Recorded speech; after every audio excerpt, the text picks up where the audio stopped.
In kindergarten, I accidentally broke a porcelain sink.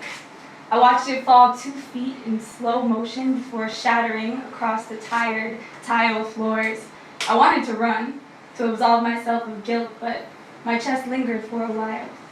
I wanted to watch all of the pieces settle, wanted to study this breaking moment like a roadmap, wanted to make sure each shard found a happily ever after. Eventually, my feet convinced the rest of me that this was not the right time, that we would have plenty more moments of shattering. The first time I was told to break something on purpose, it was to make a fraction.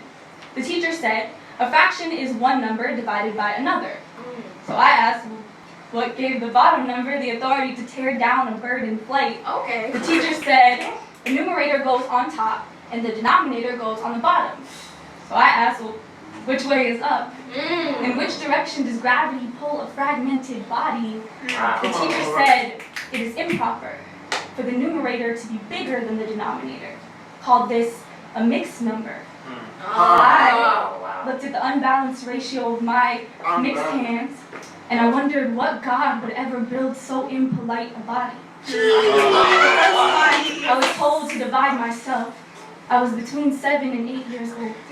A mixed number, 15/2. I didn't know much about fractions. I couldn't understand why anyone would want to break up a person. The first time I looked in the mirror, it cracked down the middle. And that's not a metaphor, it's just true. I remember thinking my body looked so strange, split in half, like an unsurvivable thing. But the first time I looked in the mirror, I was whole, and the mirror was shattered.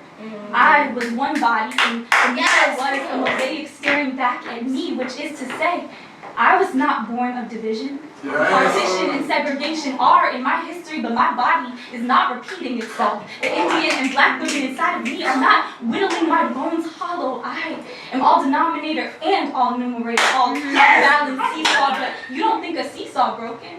You don't demand it pick sides. You don't watch a pendulum swing and call it a liar where it lands, and all of this is to say, I am neither bird bones nor pendulum nor spectacle nor object, but I did break a mirror once in the sink.